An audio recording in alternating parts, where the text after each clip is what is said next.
Assalamualaikum warahmatullahi wabarakatuh. Bertemu kembali dengan saya ya. Jadi di kesempatan kali ini saya mau mengedukasi teman-teman ya, khususnya teman-teman TKI yang mungkin berniat hendak pulang lewat jalur belakang. Jadi sebenarnya kalau kalian pulang lewat jalur belakang itu lebih banyak resikonya ya, sangat banyak resikonya. Nah, jadi biasanya kalau kalian pulang lewat jalur belakang itu kalian akan dikumpulkan di penampungan. Jadi rumah penampungan itu biasanya di homestay ya. Bisa di homestay itu bisa di sekitar perkampungan penduduk juga. Nah, tapi yang jelas homestay itu, rumah penampungan itu di pinggiran bandar lah. Nah, jadi dia tidak di pusat kota, tidak di bandar. Jadi dia di pinggiran. Jadi di homestay itu penampungan sementara untuk mengumpulkan orang-orang yang hendak pulang lewat jalur belakang. Nah, jadi kapal itu bukan berarti kalian mau pulang hari ini. Hari ini kalian diberangkatkan. Jadi bukan seperti itu ya. Jadi kalian dikumpulkan lagi. Jadi itulah dikumpulkan di rumah penampungan. Jadi biar kalian tahu, di rumah penampungan itu pun kalian dikumpulkan itu sangatlah berisiko ya. Jadi apabila ada warga kampung yang mencurigai keberadaan kalian di rumah penampungan itu, ada gelagat-gelagat yang mencurigakan lah. Jadi kalian di rumah penampungan itu pastilah kalian di dalam terus tuh. Kalian tidak boleh keluar-keluar. Jadi pintu ditutup, jendela pun ditutup. Nah, jadi kalian di dalam rumah penampungan itu suasananya itu sangat pengap, gelap, yang jelas panas lah kan. Bagaimana nggak panas? Jendela ditutup, tirainya ditutup, gelap jadinya. Suasana di dalam itu otomatis gelap, hanya cahaya lampu lah. Jadi cahaya lampu dihidupkan kalau siang hari. Jadi yang jelas panas, pengap. Kalau malam hari lampu dimatikan. Nah, jadi biar tidak jadi kesannya biar tidak ada orang di rumah penampungan itu. Jadi seolah-olah di rumah itu tidak ada orang. Jadi tidak membuat curiga orang-orang yang lewat mungkin. Jadi itulah cara mereka untuk menampung orang-orang yang mau pulang lewat jalur belakang tadi. Mereka dikumpulkan di penampungan itu. Jadi di penampungan itu bisa 1 minggu, 2 minggu, atau bahkan mungkin 3 minggu. Jadi cukup lama. Jadi di penampungan itu kalian akan dikurung. Selama di penampungan itu kalian akan dikurung. Jadi apabila ada warga di sekitar yang curiga dan report kepada polis, maka kalian nggak bisa lari. Jadi kalau polis datang menyergap rumah penampungan tersebut, pasti jendela-jendela, pintu itu sudah dijaga. Maka kalian di dalam rumah penampungan itu kalian tidak bisa lari kemana-mana.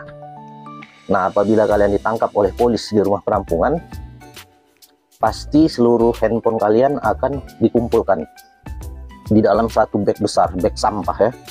Akan dikumpulkan handphone, ponsel. Jadi pada saat itu komunikasi kalian dengan orang lain, dengan keluarga dipastikan terputus karena handphone, ponsel sudah dikumpulkan. Itu yang pertama. Setelah itu kalian akan didata. Kalau kalian kedapatan di rumah penampungan ini ya, kena tangkap ya, kalian akan didata. Jadi didata yang ada paspor ada berapa orang, yang tidak ada paspor ada berapa orang, anak-anak ada berapa orang. Nah, jadi didata. Jadi setelah itu, nah inilah jahatnya polis-polis Malaysia ya. Jadi setelah itu nanti kalian akan satu persatu itu dipanggil di bilik ya, dipanggil di bilik dengan membawa bag kalian. Nah, jadi kalian kan pulang lewat jalur belakang, tentunya kalian ada bawa bag, ada yang bawa 1 atau 2 bag, bahkan ada yang bawa koper lagi. Jadi kalian akan dipanggil ke bilik satu-satu, bag kalian akan disuruh bongkar. Termasuk dompet kalian. Dompet kalian akan dibongkar, dilihat, diambil uangnya. Jadi uang ringgitnya itu diambil. Jadi teman saya pernah menanyakan, kenapa uang saya diambil? Ini kan hasil kerja saya. Jadi dengan entengnya polis Malaysia mengatakan, ini yang nangkap mereka ini polis Bukit Aman ya. Jadi polis Bukit Aman. Polis Bukit Aman ini kalau di Indonesia ini seperti Mabes Polri lah, markas besar Kepolisian Republik Indonesia. Jadi polis Bukit Aman ini polis nomor 1 lah di Kuala Lumpur, markas besarnya. Nah, jadi walaupun polis Bukit Aman yang menangkap mereka, tetap aja uang mereka itu dirampas. Jadi uang ringgit mereka itu diambil. Jadi teman saya pernah bertanya, kenapa uang saya diambil? Ini kan hasil kerja saya. Baru polis itu dengan entengnya menjawab, kalian itu pekerja haram, pekerja ilegal. Kalian nggak pantas memegang uang ringgit. Nah, jadi seperti itulah jawaban polis Bukit Aman tersebut. Tapi ada kawan saya yang satu lagi, dia ada juga pegang uang rupiah, ikut juga diambil. Nah, jadi itu bagaimana kan? Uang ringgit diambil, uang rupiah diambil. Jadi pada intinya kalau kalian ketangkap oleh polis, kalian akan dirampok lah. Jadi uang kalian akan dirampok. jadi uang kalian akan diambil semua. Nah, perampokan itu tidak sampai di situ aja, nanti kalian akan dibawa ke ini, ke balai polis. Jadi di balai polis itu barang-barang kalian, bag-bag kalian itu mungkin dikumpulkan di dalam gudang. Di balai polis itu ada gudang, mungkin bag-bag kalian itu akan dikumpulkan di dalam gudang. Handphone kalian tadi kan sudah handphone kalian sudah dikumpulkan kan? Di penampungan tadi handphone sudah dikumpulkan. Jangan pernah kalian berharap banyak handphone kalian itu, ponsel kalian itu akan dikembalikan. Jadi ponsel kalian itu nggak bakalan dikembalikan kalau sudah dikumpulkan, sudah diambil. Nah, jadi setelah itu kalian akan dibawa ke lokap. Jadi kalau kalian ramai nih, kalian ada ramai yang ditangkap, ada 40 atau 50 orang, nah mungkin kalian akan masuk lokap. Inilah lokap yang lebih besar. Jadi salah satu lokap besar yang ada di Malaysia itu ya lokap Shah Alam ya. Jadi mungkin kalian akan diletakkan di lokap yang lebih luas ya, lebih besar. Nah, ini kalau kalian di lokap, saya sarankan itu nanti kan barang-barang kalian itu didata. Termasuklah itu ini ya, KTP ataupun ATM kalian. KTP itu seperti IC ya kalau di Malaysia. Nah, mungkin ada STNK kendaraan bermotor kalian. Pada intinya barang-barang berharga kalian itu akan didata, termasuk uang kalian. Jadi mungkin uang kalian pada waktu di penampungan tadi, mungkin uang kalian bisa lolos ya. Jadi uang kalian itu tidak diambil semua ya. Bisa jadi karena uang kalian mungkin ada yang kalian selipkan entah di mana gitu kan, sehingga tidak ketahuan kan. Nah, jadi bukan berarti uang kalian itu selamat. Jadi nanti di lokap pun kalian akan didata lagi. Jadi saya sarankan nih ke kalian ya, kalau barang-barang kalian itu mau didata, jangan kalian nanti itu didata oleh pihak polis juga di lokap. Jadi jangan kalian dompet gitu ya, jangan kalian mendata dompet, tapi kalian harus minta ke pegawai polisi itu agar isinya pun didata. Jadi di dalam dompet itu ada apa aja. Jadi ada uang. Jadi mereka itu harus mendata uangnya itu ada berapa banyak. 500 ringgit kah, 1000 ringgit kah. Nah, jadi seperti itu. Jadi kalian hanya jangan mau mereka data satu buah dompet, satu buah handphone. Nah, jadi jangan seperti itu ya. Nah, jadi kalau mereka itu harus mendatanya itu satu buah dompet, uang sebesar 500 ringgit, KTP, SIM, STNK. Jadi seperti itu. Jadi isi dari dompet itu harus jelas detailnya. Jadi kalau kalian hanya pegawai polisi itu hanya mendata dompet tadi saja, nah, satu buah dompet, tapi isinya tidak mereka data, tidak mereka tuliskan. Nah, saya pastikan nanti isi dompet kalian itu juga akan habis. Jadi apabila ada uangnya 500 ataupun 1000 ringgit di dalam dompet itu, nah pada saat kalian nanti mau naik mahkamah, nanti kan barang-barang yang kalian titip tadi itu kan akan kalian ambil kembali kan, akan kalian bawa lagi kan. Nah, saya pastikan uang kalian itu tidak ada lagi. Jadi kalian hanya akan menerima dompet aja, tapi tidak sama isi-isinya. Jadi itulah jahatnya polis-polis di Malaysia ya.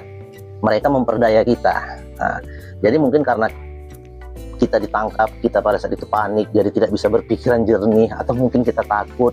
Nah, jadi kita pasrah aja. Jadi kita tengok surat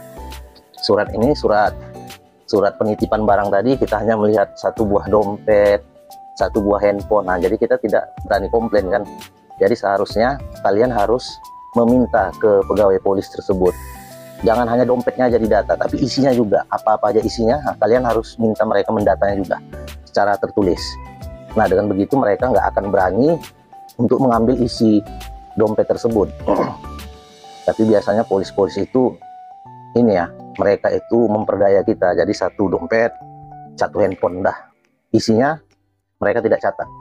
Dan kita pun tidak berani mungkin untuk mengatakannya kan, untuk meminta agar dompet tadi isinya juga dituliskan juga kan. Mungkin kita nggak berani, namanya posisi kita lagi dalam masa tahanan, seorang pesakitan kan, di negara orang pula. Jadi mungkin kita nggak berani macam-macam lah, takut nanti jadi hukuman jadi makin lama, atau mendapat perlakuan yang tidak bagus, dipukul atau semacamnya. Nah, jadi karena ketakutan kita tadi, jadi kita diam saja. Bahkan pada saat kita mengambil barang-barang yang kita titip tadi pun, kita sudah tahu nih, isi dompet kita diambil semua, uang kita diambil semua. Nah, mungkin kita pun diam saja kan, nggak berani melawan, nggak berani komplain lah pada intinya. Karena posisi kita seorang pesakitan, kita bersalah, kita di negara orang, jadi kita nggak berani melawan lah pada intinya, takut. nggak ada yang melindungi kita, nggak ada pihak dari kedutaan pun yang mendampingi kita pun nggak ada. Jadi pada intinya karena ketakutan tadi, kita ya pasrah aja. Harta benda kita diambil, kita pasrah aja. Handphone kita mereka ambil pun kita pasrah aja. Jadi gitulah polisi-polisi Malaysia ya, polisi-polisi Malaysia. Mereka itu senang sekali mereka kalau menangkap TKI khususnya orang-orang Indonesia ya yang pulang lewat jalur belakang. Karena pasti mereka anggap TKI dari Indonesia kalau pulang lewat jalur belakang, mereka pasti bawa barang-barang berharga ya, barang-barang elektronik, handphonenya mungkin lebih dari satu, bawa uang banyak. Nah, jadi mereka senang. Jadi banyak harta benda termasuk uang yang bakalan mereka rampas. Nah, jadi nanti kalian di lock up itu kalian akan berada di situ selama 14 hari. Kalian direman, istilahnya direman selama 14 hari. Jadi selama 14 hari itu kalian nanti akan disiasat. Nah, sesekali kalian akan dipanggil ke balai polis. Baik itu untuk foto, ambil gambar ya, cop jari, siasat di ruang I.O. di balai polis. Kemudian setelah itu biasanya sebelum 14 hari kalian akan naik mahkamah. Nah, di situ di mahkamah itulah nanti kalian akan diputuskan seberapa lama kalian akan ditahan. Bisa jadi 1, 2, atau 3 bulan. Jadi tergantung ini ya, tergantung kesalahan kalian lah. Jadi kalau kalian sudah sering ketangkap, pulang lewat dari belakang sering ketangkap lah, sudah lebih dari sekali, bisa saja hukuman kalian itu lebih lama, bisa 6 bulan atau 1 tahun. Kalian akan menjalani hukuman penjara. Nah, nanti kalian kalau naik mahkamah itu dari lock up tadi menuju mahkamah, kalian akan biasanya itu naik ini ya, naik lori polis. Nanti kalian akan dibawa ramai-ramai. Jadi di dalam lori itu sebelum lori berangkat biasanya ada polisi nakal. Jadi kawan saya itu ingat betul namanya itu ya. Dia waktu itu dibawa dari lock up Shah Alam mau dibawa ke mahkamah, mau naik mahkamah. Jadi driver lorinya itu polis juga, namanya Supijan. Jadi sebelum Supijan namanya, ingat ya. Nah, itu dia, saya kurang tahu dia polis di lock up Shah Alam atau polis di mana nggak tahu ya. Yang jelas dia driver mobil lori tadi. Jadi dia drivernya. Jadi sebelum lori berangkat, dia masuk ke dalam lori, dia rampas lagi barang-barang orang-orang ini, barang-barang berharga, tahanan-tahanan inilah orang-orang Indonesia yang ketangkep tadi. Jadi dia ambil, ada barang elektronik yang dia lihat bagus, dia ambil. Dompet mereka pun diperiksa sama polis tadi ya, diperiksa mana tahu masih ada uang-uang tersisa, sampai dompet-dompet kecil isi kantong pun dia periksa. Nanti ada uang dia ambil, dia kantongi. Jadi seperti itu. Makanya saya heran nih, polis ini ambil uang pati ya, ngambil uang orang-orang Indonesia ini yang ketangkap ini, itu uangnya itu masuk ke kerajaan atau masuk kantong mereka. Jadi itu, tapi kalau menurut saya masuk kantong orang itu ya. Nah, jadi seperti itulah rakusnya polis-polis di sana ya. Memang nggak semua ya, segelintir lah. Itu polis yang namanya Supijan itu mungkin satu di antara banyaknya polis lah. Jadi mungkin hanya beberapa aja yang mental seperti dia itu, mental perampok kan. Jadi sebelum dia berangkatkan ke mahkamah, dia rampas lagi barang-barang uang tahanan-tahanan ini. Jadi seberapa banyak dia dapat, dia ambil lah. Jadi barang-barang berharga, elektronik, uang pun dia periksa lagi, isi dompet pun dia periksa lagi, mana tahu masih ada sisa-sisa uang di kantong tahanan ini ya, dia ambil juga. Kemudian nanti dia bawalah ke mahkamah. Jadi di mahkamah nanti barang-barang kita tadi pun dikumpulkan. Jadi kita masuk ruang mahkamah itu, kita nggak barang-barang kita, bag kecil apa semua nggak kita bawa. Nah, jadi itu dikumpulkan di mahkamah. Kalau kita masuk mahkamah, barang-barang itu nggak kita bawa. Jadi barang-barang kita itu pun nanti diambil juga sama polis, sama pegawai-pegawai mahkamah, sama polis-polis yang ada di mahkamah itu. Mereka periksa lagi. Jadi teman saya itu dia cerita, dia masih ada uang beberapa beberapa ringgit lagi, mungkin ada sekitar 100 ringgit lagi. Nah, jadi dia naik mahkamah, barangnya dia titip kan, barang itu dititip semuanya kan. Jadi keluar dari mahkamah, dia periksa uangnya sudah nggak ada lagi. Nah, jadi dari situ dia berkesimpulan bahwasannya di mahkamah pun barang mereka itu inilah dirampas, digerogoti, dimaling lah istilahnya.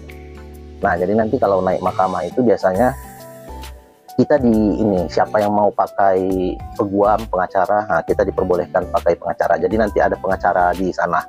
Jadi kalau kita mau pakai jasa pengacara itu, nah kita bisa pakai. Tentunya bayar ya. Jadi mungkin bayarannya itu sekitar Rp1.500. Jadi nanti kalau kita mau pakai pengacara, kita bisa telepon keluarga kita. Nanti dia kasih pinjam telepon, kita telepon keluarga kita transfer uang ke akun bank dia, kemudian kita mendapatkan pembelaan lah dari pengacara tersebut. Nah, jadi teman saya pun ada yang seperti itu, dia pakai pengacara.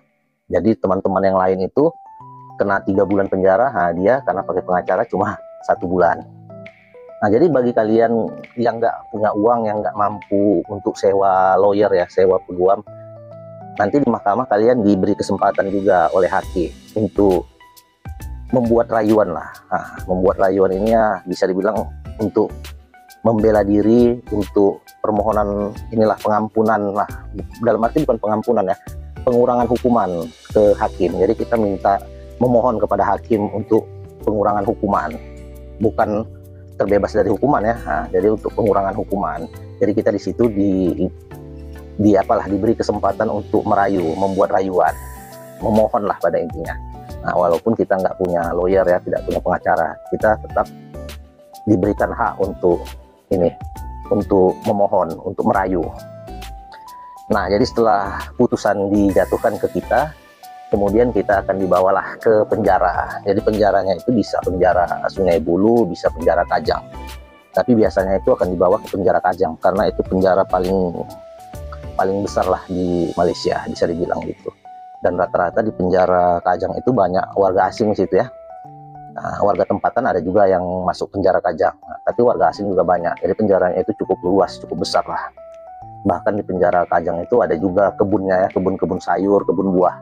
Nah, jadi yang ngerjakannya nanti ya tahanan-tahanan juga. Nah, kemudian kalian akan dibawa ke penjara. Yang bawa nanti ya driver tadi. Nah, driver lori tadi, polis. Kalian akan dibawa ke penjara Kajang. Di penjara Kajang kalian nanti akan didata, dibuat nomor badan kalian, barang-barang kalian disimpan, dititip, didata. Nah, jadi barang-barang kalian pun akan didata di ruangan RO ya, di penjara Kajang itu dia ada ruangan RO.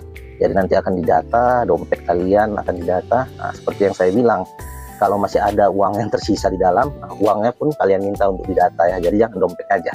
Jadi isi dompetnya pun harus kalian minta untuk didata, biar nggak mereka ambil. Nah, nanti didata semua. Setelah itu kalian cop jari, foto state, kemudian ganti baju tahanan.